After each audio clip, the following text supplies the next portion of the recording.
Okay, welcome to all the Zoom people so far, and welcome to the Facebook people and to the telephone people. And one day we'll see you all in person again, God willing. Okay, though we did have someone from Brazil this morning, which might be a bit of a distance. Okay, so there we are, Sylvia. So we have today a double header, Achrei Mot and Kedoshim. And what I would like to do is to ask you that, whether you have a Chumash at home, you want to find it online. I'm going to share it on the Zoom. But otherwise, we are in Chumash Vayikra, and we are part the Achrei Mot. And if you need a chapter and verse, I will give you the chapter and verse in one moment.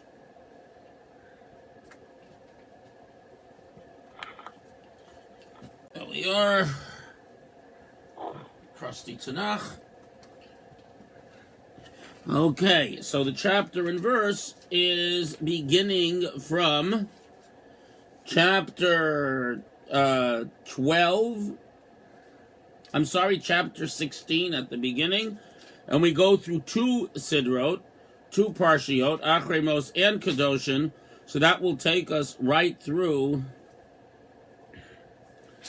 chapter, right through chapter 20. So we're going to go, today we are going to go from chapter 16 through chapter 20. And these two Sidrot are very, very diverse in their content. They begin with an admonishment not to enter the Holy of the Holies unless you're the high priest on Yom Kippur, number one. And then they tell us to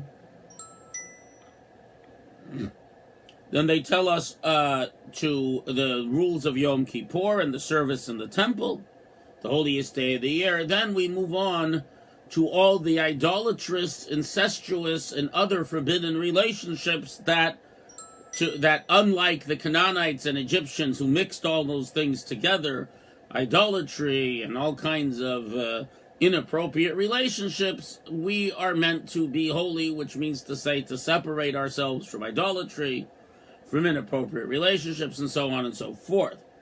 So that's and Kedoshim, the next Parsha, later will circle back to the question of idolatry and inappropriate relationships, but gives a very varied list of things. We talked about that. We had a Parsha, we meet Tuesday night, we have a Torah portion discussion, and there we talked about the meaning and purpose of this very variegated discussion of laws that seemingly are from all over the place in their relationship to each other. But here this being a midrash class, we're going to dwell on several of the midrashim.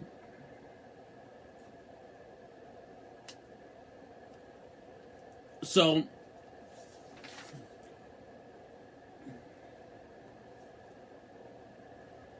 and the idea of the Holy of Holies is, of course, so this is a place where the divine presence is revealed in an extraordinarily intense way. And therefore, one can only enter there as if it were. What happened to Aaron's sons, it says they came before God. They came very close to God. They couldn't handle that revelation, and therefore their souls left their bodies. Their body and their minds are not a vessel for the intensity of the revelation. So on Yom Kippur, the Kohen Gadol comes with all kinds of mitzvot, as if it were, that protect him and strengthen him and enable him to enter the Holy of Holies. And in the Parsha class, we talked a lot about Aaron's sons and their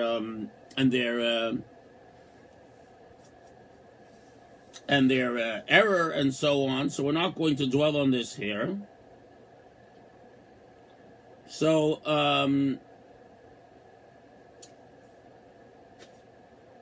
the only midrash that I wanna dwell on over here that is that not that right after this the discussion of the deaths of Aaron's sons. I'm gonna find the place here. Okay. find the exact verse.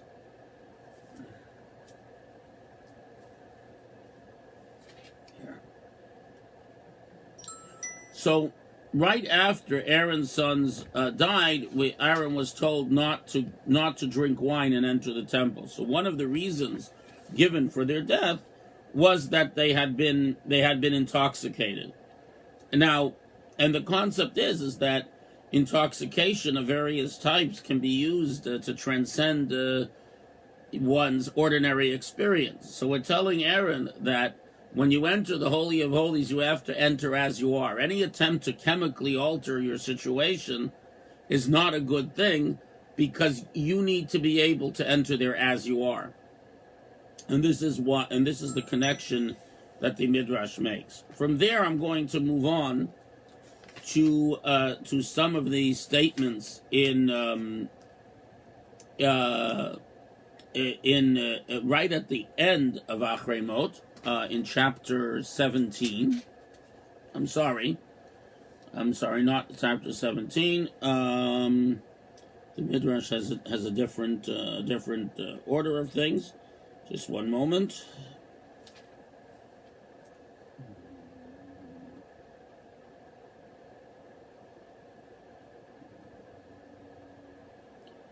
Okay, so we're told not to eat blood, and in an animal, the animals and birds that are not slaughtered on the altar. Only sheep, goats, and cattle are brought to the altar. So a wild animal or a bird, it says, and this is chapter 17. Verse 13, if Ishish, one of the children of Israel and among you, will trap an animal or a bird, and he'll spill his blood, and if you spill the blood, if you slaughter it, you have to cover it. You have to cover it with earth. So the question is, what is the purpose in this? So the Midrash indicates the reason is because it says the soul of every living thing is in its blood. By covering the blood, you're showing as if it were, you're going to eat the animal, but you're giving the blood, you're giving the life force of the animal a decent burial.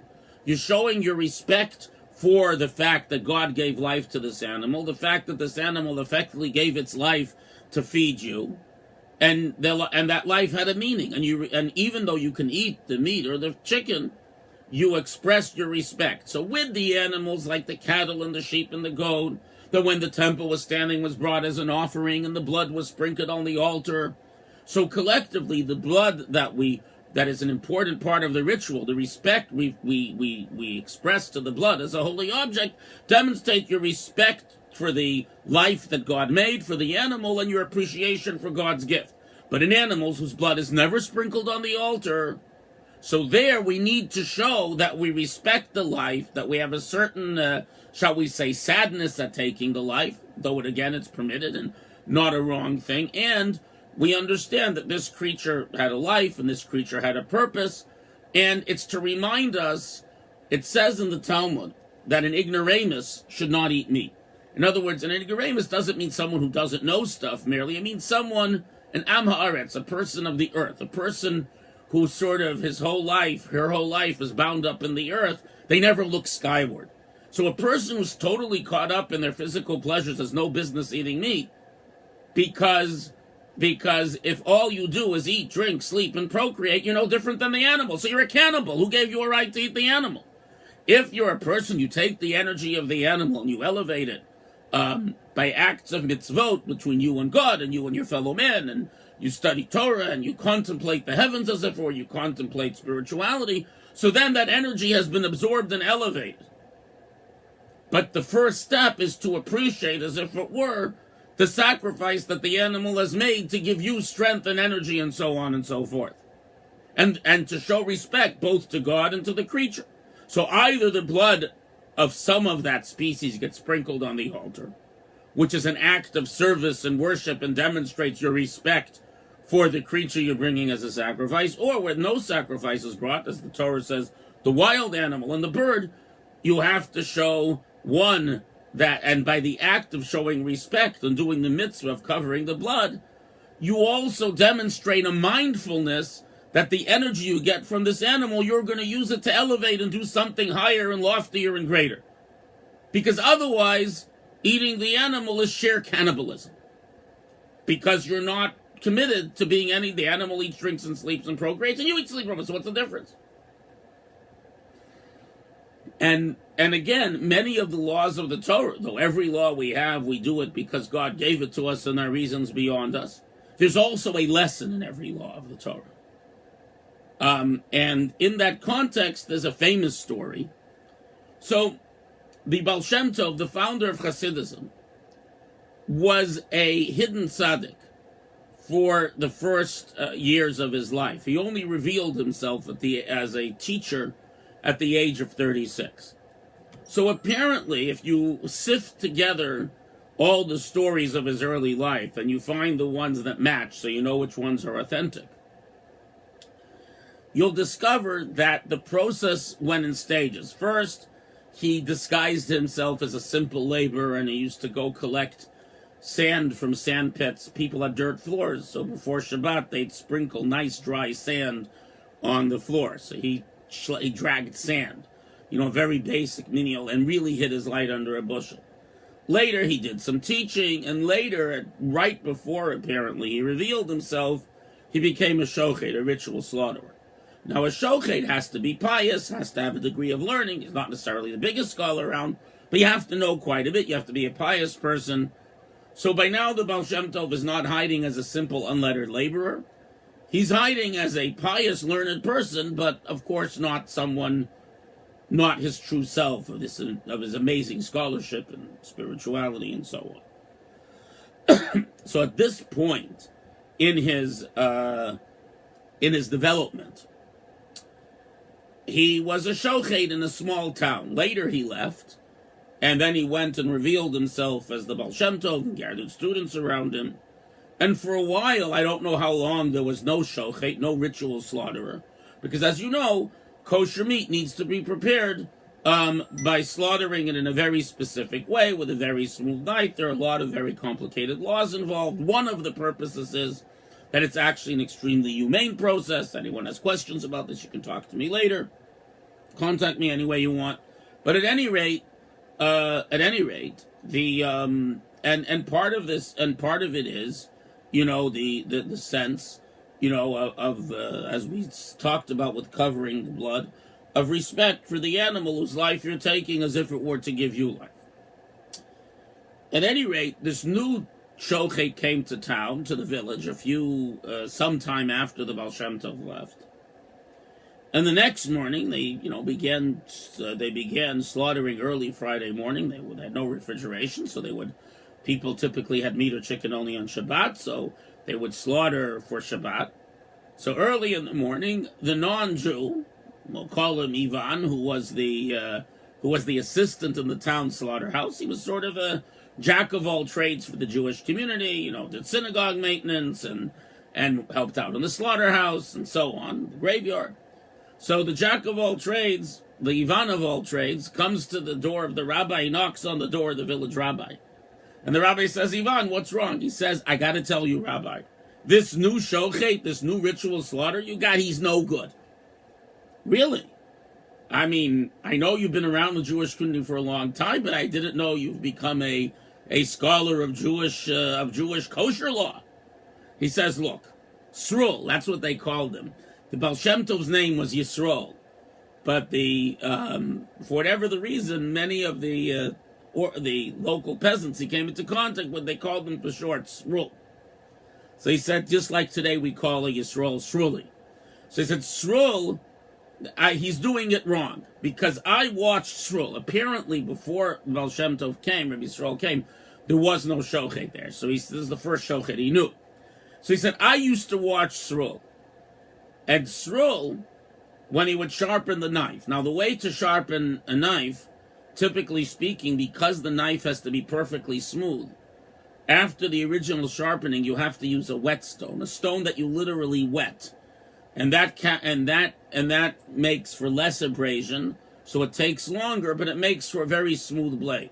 because any nick in the blade invalidates the shechita, and one of the reasons given is because the nick could be painful to the animal. So at any rate, I mean, it's given from Hashem. This is a commandment from, it's part of the oral tradition. One of the things that invalidate a knife is a nick. But at any rate, so you need a nick, even infinitesimal nick is a problem. So you need, the final sharpening is done on a stone that is wetted, a very smooth stone that is wetted, and it produces a very fine edge, a very non-jagged edge. So he said when Sruel would have to slaughter an animal, or a bird, and he would sharpen his knife between each slaughter. He said Sruel would stand there and he would cry. And when the stone was soaked with his tears, he would sharpen the knife. And this fellow just dunks it in a bowl of water and goes and shechs the animal. You know, and the idea, of course, is that it's an enormous responsibility, both in terms of getting the kosher right, but also an enormous responsibility in the sense of taking a life from one creature for the sake of another. It's a huge responsibility. It has to be done with the right intention, with the right holiness. The word shachat means to draw. In other words, you need to draw the soul from one place to another. So the Baal Shem Tov would cry. He would think about the responsibility to the community. He would think about the awesome act of taking the life from one creature to give it to another. And therefore he would cry. So the point of the Baal Shem Tov's tears, which was something about the Baal Shem Tov, it's not something mandatory in Jewish law, and the mandatory idea of taking a moment to cover the blood, the life force, the soul bearer of the animal before you go on and make it into chicken soup, is something that reflects the very complete and holistic and all-encompassing nature of Judaism, which doesn't just encompass what a group of people called Jews have to do, but really is an attitude about all of existence at all its levels. So this little medrash about the idea of the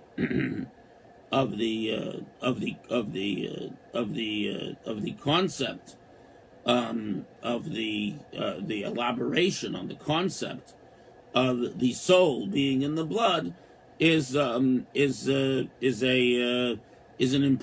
important insight, an important window into the coherent picture that Judaism has of all of existence. Okay, and now let's move on to some midrash on the parsha of Kedoshim. We have a double header this week, so we have Kedoshim. And I'm going to turn...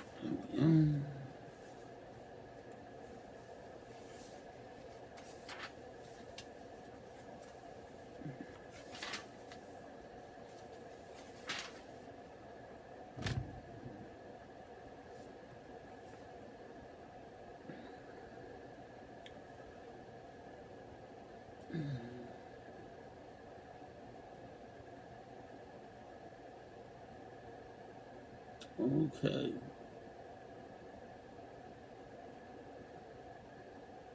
So the statement is Kadoshim tiyu ki kadosh ani. I am holy. It says in the Torah in Parsha the 19th chapter 19 of Vayikra Leviticus verse 2. Speak to the children of Israel. Matilim say, be holy because I am holy. So the Midrash says that we're quoting from the Yalkut Shimoni, which in turn is a collection of various Midrashim. So it says that Hashem is that Vayigba Hashem Tzavot Mishpat. There's a verse that says that the Lord of hosts is uplifted in holiness. V'Kel HaKadosh Nikdash B'Tzedakah. And the most holy God is sanctified with charity. And the word kadosh means not just holy; it means separated from the ordinary. And this is a quote from Divrei Hayamim. So it says, the Hashem says that I am sanctified by the tzedakah, by the righteousness that I impute to the Jewish people. In other words, that when we're put in this world, and the reason for all these rules that we have, and Kadoshim, as we talked about on Tuesday, has a very scintillating and amazing variety of laws. You have laws about the temple, and you have laws about honoring your parents, and laws about the Shabbat, and laws about honest weights and measures, and laws about being fair, about being compassionate, and laws about leaving some food for the poor when you harvest your field. It's a complete mishmash of laws between you and God, you and your family, you and your fellow man, you and a human being you never even met, because you're leaving tzedakah, you're leaving corners of the field for poor people you're never even going to see. And what is the purpose of this whole kaleidoscope of laws? To tell you that Hashem says that in a world in which the temptation to take advantage of others is great, the temptation for illicit behavior is great, the temptation to ignore one's parents or Shabbat is great. We live in a world where everything asked here demands that I give up a perceived profit or a perceived leisure or some perceived comfort and enjoyment and separate Kadosh, separate myself from them for a higher purpose. So Hashem says, this is what sanctifies me. This is what I take pride in. That when I place you in this world and I give you free will, and you nevertheless choose to separate yourself from what comes easy and obviously at first glance, and you separate yourself from all the things we're naturally inclined to. We're inclined to gain, we're inclined to selfishness, we're inclined to hedonism and so on. So Hashem says, this is my pride. Why? Because I don't make this happen, you make this happen.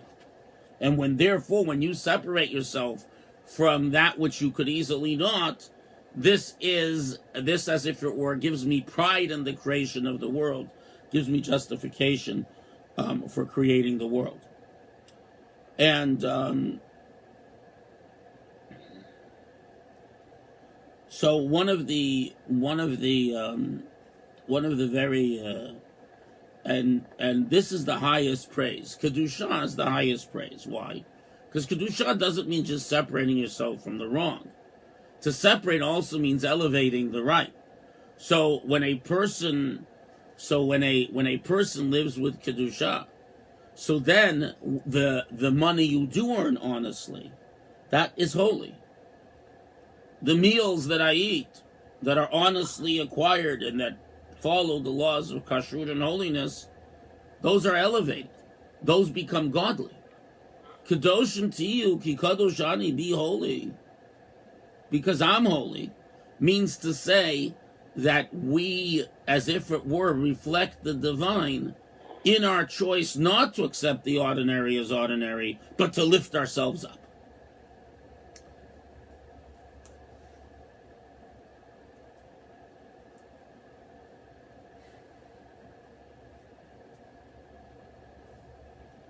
Okay. Now, I'm going to move from the sublime to the practical, because of course the practical is sublime. That's the whole point of this parsha, of this idea of Kedusha we're studying. So I'm going to refer to the peah, to the corner that we give at the end of the field. So it's chapter 19, verse 9. When you cut the harvest of your land, do not destroy the corner of the field, liktzor, to harvest. And the gleanings of your harvest, do not collect. So the corner means to say literally one of the far edges of the field. So the question is, why don't you just leave a section? Leave a section in the middle. Leave a section 2/3 of the way down. Why does the Torah specifically tell us to leave the edges of the field? So there's a really interesting midrash over here that says as follows: And this is actually, it's also found in the Talmud, in the Agadic, the non-halachic portion of the Talmud. Rabbi Shimon Omer, Rabbi Shimon, that's Rabbi Shimon Bar Yochai, the hero of Lag BaOmer, whose yahrzeit is Lag BaOmer, the author of the Zohar, but here he's talking about something very practical. Why does the Torah say, why did God tell us to leave the field? And here you see the tremendous wisdom and concern of the Torah. The Torah doesn't just want to have us do the right thing. It wants to make it easy for us to do the right thing by making it harder to do the wrong thing. In other words, it's not like, okay, you're in this world, you have all these challenges, and God says, okay, goodbye, good luck. Actually, the Torah is designed in such a way as to make it easier to overcome the temptations to do the wrong thing. So Rabbi Shimon gives us 4 reasons why we leave the gift to the poor, the unharvested section, which we leave for the poor to harvest, at the edge of the field. Rabbi Shimon Omer, the Arba Devarim, because, and again, this is in the Yalkut Shimoni, but it's also found in the Talmud, Krisut. Yalkut Shimoni is a much later collection of Midrashim and Agadol. There are 4 reasons why a person should not leave the portion for the poor except at the edge of the field. 1, Mipnei Gezel Aniyim, because of the danger of theft from the poor. Mipnei Bitul Aniyim, because of the not to waste the time of the poor. The poor's time is as precious as anyone else's, and we shouldn't assume differently. Mipnei Maris Ayin, because of giving the wrong appearance. Umashum Shomer Torah, and because the Torah says, you shall not cut the corner of your field. Now, number 4 we'll go to first, because Rabbi Shimon is saying there are profoundly, like we talked about Shechita, there are profoundly logical reasons for many of the laws of the Torah. But in the end, those profoundly logical reasons are not the only reason. Ultimately, God created the human mind, created the very realm of logic, and transcends it. Ultimately, the reason to do something that the Torah says to do is because it comes from the mind of God, which is beyond our mind. In other words, there's an absolute value to doing what God wants, because what God has in mind, as if it were, it's even beyond mind. It's far transcendent of any reason we can give. Yet, God, as if it were, condensed himself into our reason. So most mitzvot of the Torah also have logical reasons. But show would remember that if we stumble upon a logical reason of the Torah, and it doesn't work for us, remember, in the end, we do it because Hashem asked us to, because God asked us to. Since sometimes we do things solely for that reason. That being said, in this case, there are 3 logical reasons. And I want to go through them because they really demonstrate some really important ideas. So the first is the theft from the poor. What does this mean?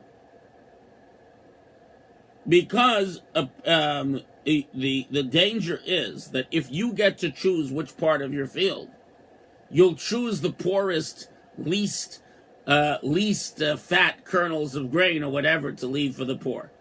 You'll choose the part, whereas if you always choose the end, it's somewhat randomized, and you can't choose the worst of the field to give to the poor. Human nature is to preserve one's capital. And therefore, if I do what the Torah asks me, I may do it begrudgingly. So to remove the temptation to choose what you're giving to the poor, we say give from the edge of the field. Whether it's good, whether it's not so good, it's out of your hands, and you now do not have to struggle with yourself if you really want to give the good stuff to the poor. Number 2, and also another reason to leave it at the edge is because if it's in the middle of the field, when there's no poor people there, you can quickly call your poor relative and say, come take it all. You're not supposed to do that. It's supposed to be available to everyone. Where it's in the same place, everyone knows where it is, everyone comes gets it. where you play, the shell game, and you decide each day where the corner's going to be. So then you get one of your relatives who's poor and say, "Hey, come take it all. I'm telling you where it is." Or if it's on the edge, everyone knows where it is, and day or night they can come get it. Mipnei bitul aniyim, because of wasting the time of the poor. Even if the poor people have nothing to do with the harvest, other than collect the gifts given to the poor, it is disrespectful to them to make them sit and wait. Because they're as good as you are, they're as good people as you are, by reasons known to God alone, they're poor, and you need to treat them with respect. So the Midrash continues,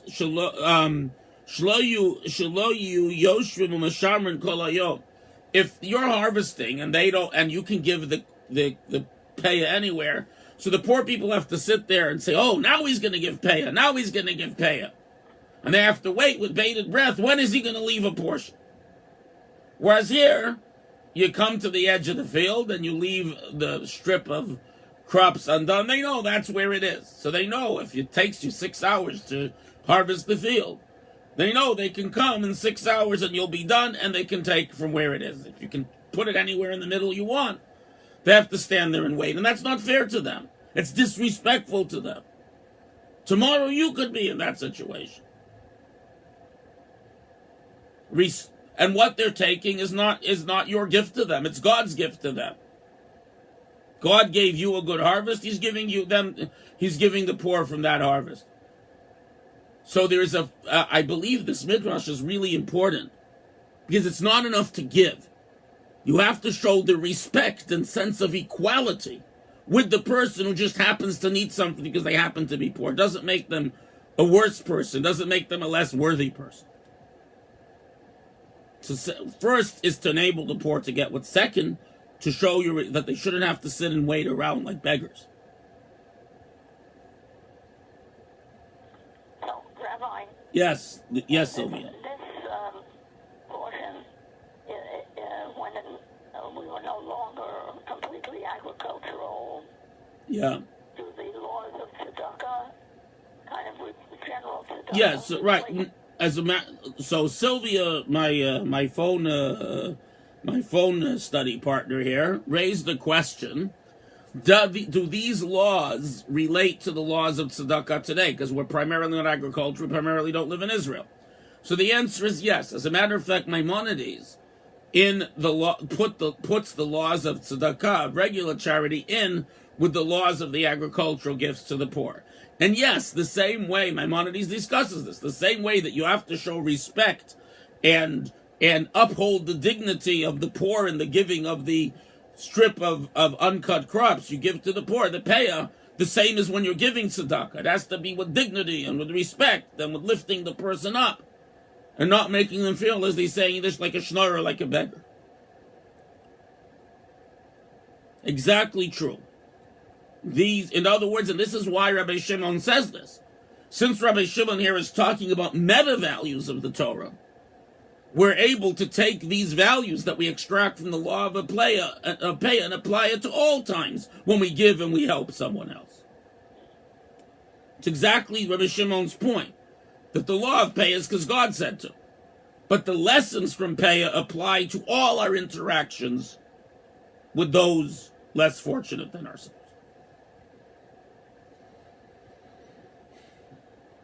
Thank you, Rabbi. Yeah.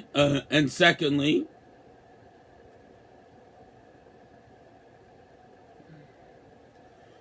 Marat Ayin, the third reason that he gives, other than because God commanded us,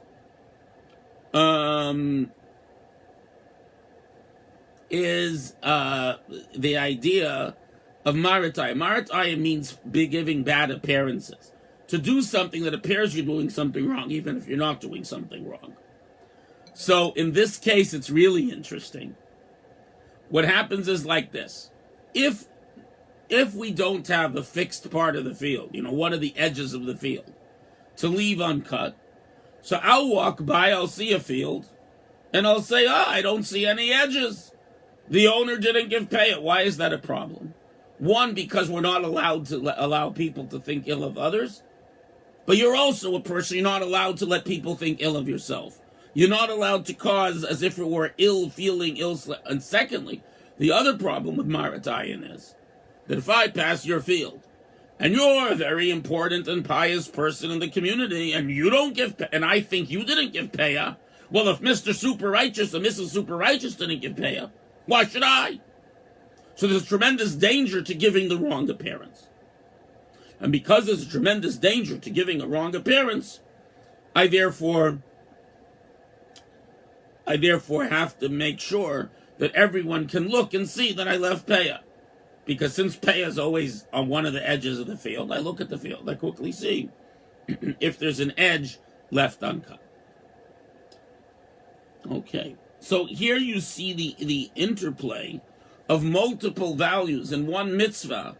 It becomes a confluence of multiple values that in turn give us the ability to apply those values to numerous other areas of Judaism. Each mitzvah is unique to itself. God told us to do it, as Rabbi Shimon gives his fourth reason. But also, each mitzvah also contains important ideas, meta ideas, ideas larger than the particular mitzvah, more general, I should say, than the particular mitzvah. And they give us a lesson on the values and ethics of living in general. Each of the mitzvot of the Torah gives us general lessons with which to limn all the spaces that are not covered by mitzvot. So the rest of our life, the spaces between the boxes covered by the mitzvot, become filled with proper and ethical behavior because of the lessons the mitzvot tell us that overflow the bounds of the mitzvah itself. And that is what Rabbi Shimon is trying to teach us in this midrash. Okay.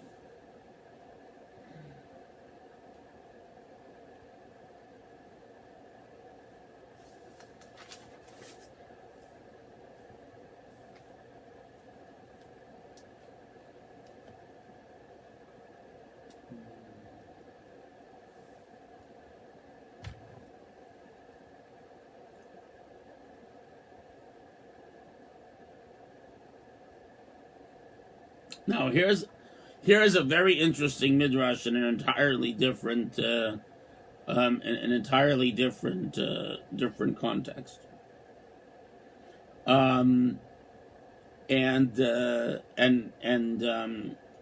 this is in the Torah Kohanim, which is the halachic midrash on the book of Vayikra, on the book of Leviticus, because as we discussed in earlier classes, there is the homiletic midrash that we're discussing till, and then there's the halachic midrash. So it says, al tignovu, lo signovu, don't steal. So the question is, we have many warnings against stealing in the Torah. Why this one too? So Ben Bagbag, who was one of the rabbis of the Mishnah we also meet in Pirkei Avot, in the 5th chapter, Ben Bagbag says that it means to say, don't steal what's rightfully yours. In other words, let us say someone has taken property of yours, or is sitting on your property, on your land, and so on. Well, not so much land, but an object. So there are times where a person is permitted to engage in what's called, in legal parlance, self-help. You can go take what's yours. And provided, that it's very clear that it's yours and there's no disputed sale that you need to go to court for. So Ben Bagbag says that you shouldn't go and sneak in and take it. Someone stole your lawnmower. Don't sneak in at night and take it. Go and grab it from him and say, this is mine, and take it away. Why? Because if the person thinks that his lawnmower was stolen, he said, I stole a lawnmower, now it got stolen from me. He won't realize that his bad actions are known. But when you go and face the person and say, look, you did wrong. You took what wasn't yours. I'm taking it back. One, the person might learn that his deeds are known and he ought not to do them. And B, That way, people will know that you're justified in taking it, and not and that you didn't simply descend to theft because something was stolen from you. And I think the deeper idea over here is that it's not enough when someone does something wrong to you, steals from you, swindles you, it's not enough to get back what you had taken from you. You need to admonish the person and let them know that they've done wrong, and that it's wrong, and that it's known, and that you need to give them the opportunity to improve their ways. If a person doesn't realize, more than that, sometimes there's more ambiguous situations. The person doesn't even realize they did something wrong. They stole something. So this has been Bagbag.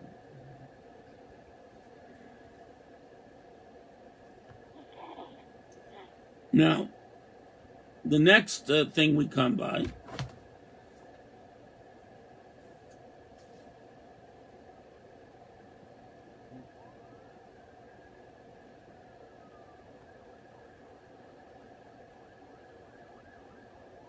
So, the next thing we have, a very famous line, which says, "L'fnei iver lo titei michshol." Do not place a stumbling block before the blind.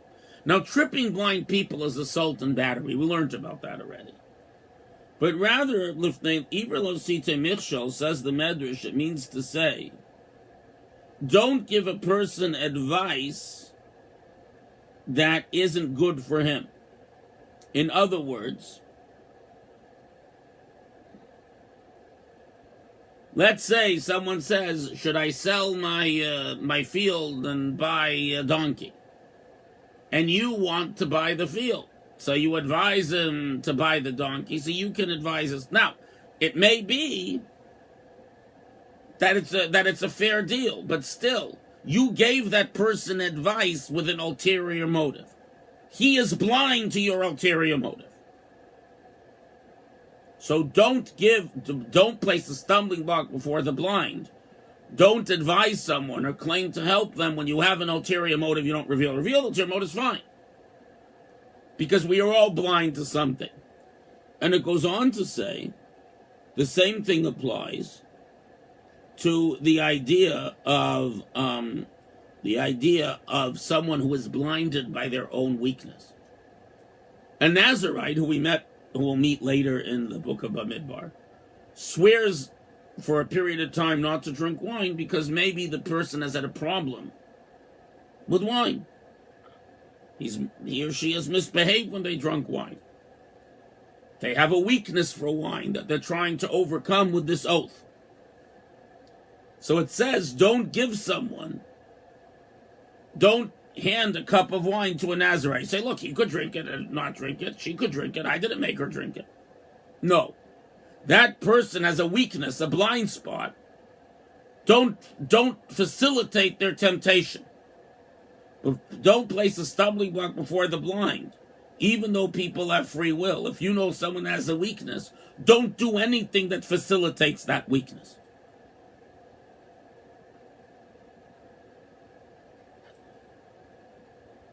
Someone has a weakness for alcohol. Don't make alcohol available to them. And so on and so forth.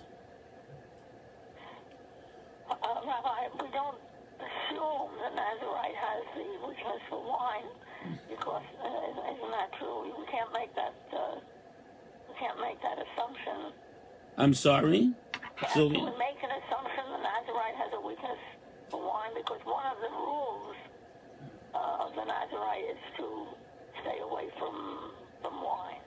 Yeah, no, that's one of the ideas. The Talmud says specifically that if a person sees that they or people close to them have fallen into morality and bad behavior because of wine, that they should know that they should separate themselves from wine. Normally, we should be able to handle wine in moderation, and it's good for you.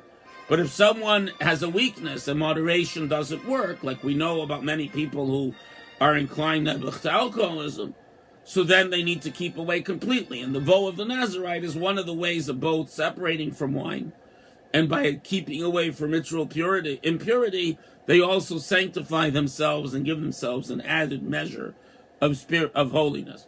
But one of the reasons given for becoming a Nazirite is to avoid the effects of alcohol where you don't control yourself well. Okay. So that is another example of don't place the stumbling block before the wine. And by the way, it says the same thing. Don't give a piece taken from a living animal to a Noahide. Now, the Noahide laws are one of kosher laws, but not allowed to eat meat that was originally taken from a living animal. And the point being that the obligation not to facilitate temptation is for both Jews and non-Jews. There is an absolute prohibition here in the Torah, a negative commandment in the Torah, that where we see someone has a weakness, or we see that given the opportunity someone is inclined to do something wrong, it's your job to do everything you can not to put them in that position. And not merely to piously say, well, they have free will, not my problem.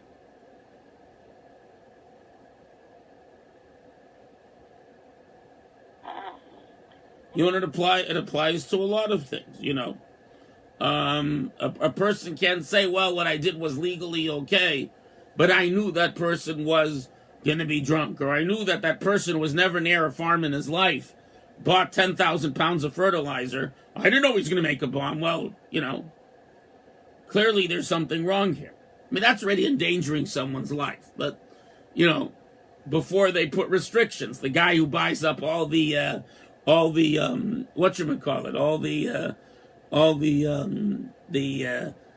cough syrup in a place, well, he's probably making methamphetamines. You should know. Okay. Now, just 1 second. Sylvia, 1 second. Just 1 minute. Joel, I'm giving a class, but if the fellow's coming in, bring him in. It's fine. Okay, no problem. I can just go back to the class. I'll take care of it. Bye. Okay, Sylvia, you there? Okay, good. Okay, we're all back. Sorry. So the synagogue's fridge is on the blink, and we're eagerly anticipating when we can actually get together again and have a kiddush, so we're repairing it. Okay, so the next thing we have is the it says lo tasa avel b'mishpat. Do not do wrong.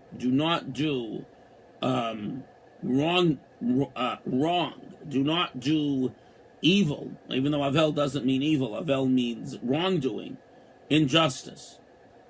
In other words, that someone when a judge whose job is to judge fairly, when he does injustice because of bias, because of bribery, we have different words used about someone who behaves this. So someone we bring sources in the text, but that someone, a judge who distorts justice for ulterior motives or for lack of caring. You might not think it's an important case. You might be one of these people who falls asleep because you don't really care. But at any rate, someone who engenders injustice when it's your job to be a judge. So we say that this person is called Avel, is called wrongdoer, despicable, disgusting, excommunicated, and horrible.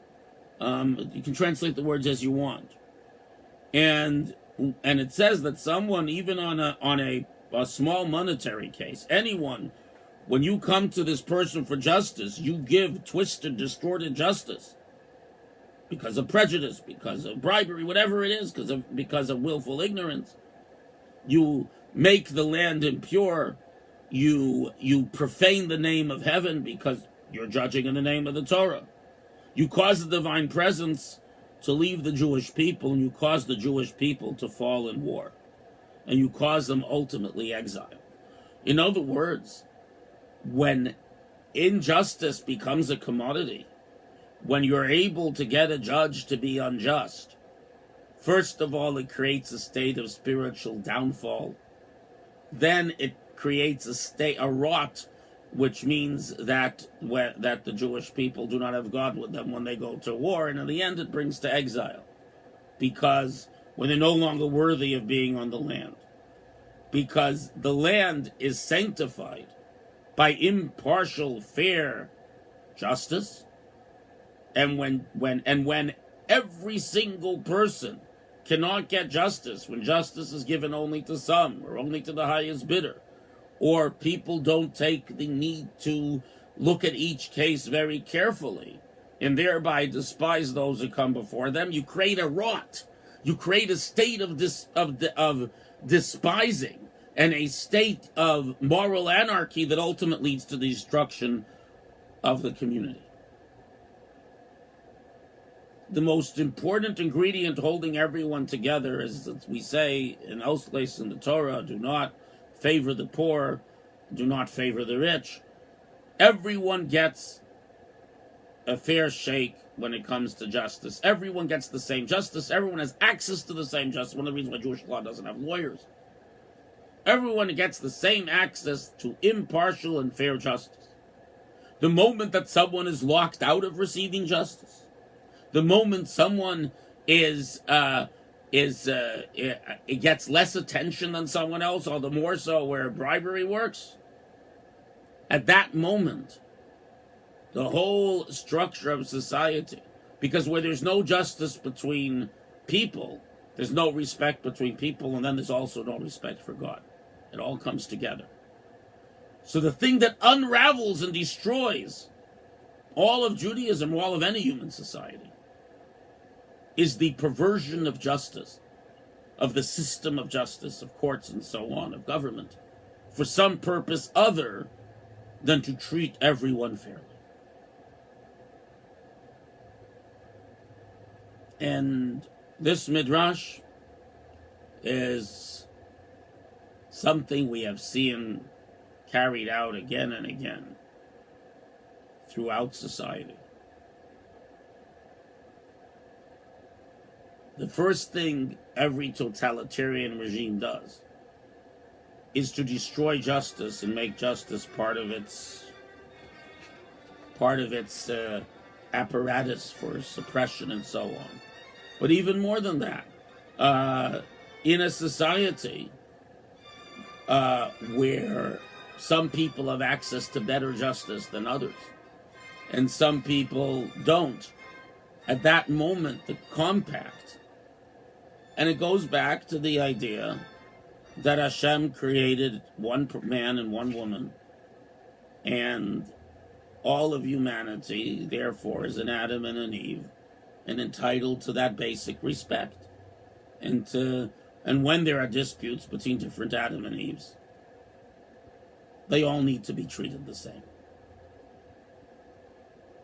And this is true of the courts of law, but it's true also of society and government itself. And this is the warning the Torah gives, not just to the Jewish people, but to all humanity. That when there is fairness and justice in the structure and system of law and society, then a society can sustain and fulfill the purpose which God created it. But the moment there is distinction and some people get more justice than others, or the system works for them, so then you're denying the fundamental value of God's creation of each human being as being of equal value. And with that pulls the fundamental supports from society, and it collapses. And I want to say in conclusion that this idea also applies, I think, to individuals. That in our lives, we need to learn, as we said before with the poor, and respecting their time, we need to learn that when we judge people, or we have in some way some kind of authority or ability to do something for someone, that we treat everyone with the same. We treat our customers the same, we treat our students the same, and not give favor because one is sharper and one is more influential. In other words, we each have courtrooms within our mind and our heart. And those courtrooms need to be just also. Thank you all for joining us. It's been a great pleasure. Good to see all of you I am seeing and hearing in different ways. And we have tonight the study of the structure of prayer and its meaning and approaches to it and strategies. And it's an ongoing class at 7 p.m. And tomorrow, of course, Pirkei Avot at 8:30 to 9 a.m. Thank you all for coming. Have a wonderful day.